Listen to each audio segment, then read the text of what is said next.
Então, uma das primeiras dificuldades ou problemas que a gente vai encontrar quando faz um processo de avaliação de desempenho é entender que esse processo não é um meio de punir alguém ou um meio de premiar alguém, mas é uma questão de medição do desempenho, né? Esse deve ser o principal objetivo de uma avaliação. Medir o desempenho, tentar criar critérios de comparação do indivíduo com ele mesmo e com o seu grupo, para depois então tomar alguma ação de melhoria ou de manutenção desse desempenho. E os avaliadores, então, eles precisam tomar cuidado para não ser generosos demais com seus funcionários, né? E também para não serem excessivamente severos, né? Então a pessoa tem que enxergar um meio termo de desempenho desejável pela organização e nesta linha de meio termo, né, concentrar os feedbacks e os reforços de desempenho. Então, a primeira questão que se levanta aqui é o problema da subjetividade, né? Vocês entendam que todo o processo de avaliação sempre há uma subjetividade, ou seja, o eu do avaliador, mesmo que baseado em alguns critérios e mesmo que baseado na percepção do desempenho, que é bastante visível em alguns casos, né, sempre há a subjetividade do avaliador. Então, o que pode acontecer?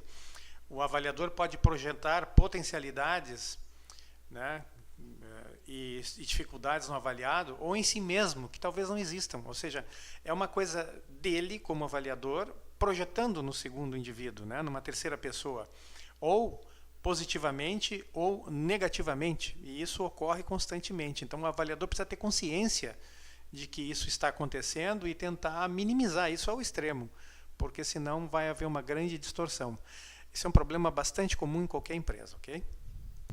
Outra questão que é bastante comum nas empresas, e isso já há muito tempo, é a questão da falta ou do excesso de memória. Ou seja, o avaliador, o responsável por aquele grupo de pessoas, ele fica preso apenas aos últimos acontecimentos, ao que aconteceu agora, essa semana, o mês passado, ou está preso a um fato que ocorreu há muito tempo, que já foi superado, que foi um problema bastante sério, que teve grande impacto na empresa, mas que a pessoa já reviu, já superou esse problema, que a organização já entendeu que aquilo foi um problema pontual, né? Então, esse excesso de memória, buscando coisas do passado, ou a falta de memória, que não se lembra que aconteceu no semestre passado, né, como foi o desempenho no semestre passado, mesmo que baseado em alguns critérios, isso é bastante comum e corriqueiro nas empresas. Há também a questão da supervalorização da avaliação e da desvalorização da avaliação de desempenho. Então, no primeiro caso, da supervalorização, né, acredita-se que um simples instrumento de avaliação possa corrigir todas as dificuldades profissionais. Ora, gente, uma avaliação de desempenho é uma ferramenta para que o gestor consiga enxergar um pouco melhor como sua equipe está desempenhando suas atividades num determinado período de tempo. É só uma ferramenta. Há muitos outros fatores que devem ser considerados. Da mesma forma, a desvalorização de uma avaliação. Isso é muito comum, por exemplo, no meio universitário, né? Acreditar que todo procedimento gerencial é sem valor e não trará melhorias. Os estudantes, pela minha experiência de vida, pensam que a avaliação de um professor, por exemplo, não vai ter nenhuma repercussão na vida deles e na vida do professor. Isso não é uma verdade. Sempre há repercussões, ok? Então, é necessário que se acredite nos processos avaliativos. A questão de tendência central significa, né, passar uma linha média na avaliação das pessoas. Então, subir, melhorar o desempenho dos que estão abaixo desta linha e reduzir o desempenho dos que estão acima dessa linha.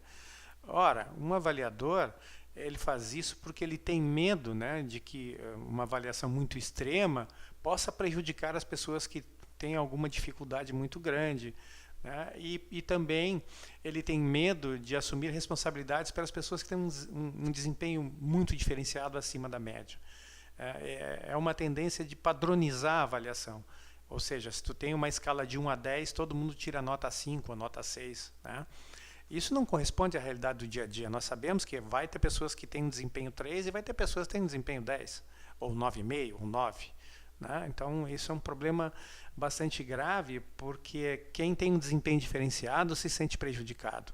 E quem tem um desempenho abaixo da média vai se sentir muito valorizado e não vai ter estímulo para melhorar o seu desempenho, para entender quais são as suas fraquezas e tentar superá-las. E o último ponto, mas não menos importante do que os outros, só para dar início à nossa contextualização de avaliação, é o que a gente chama de força do hábito.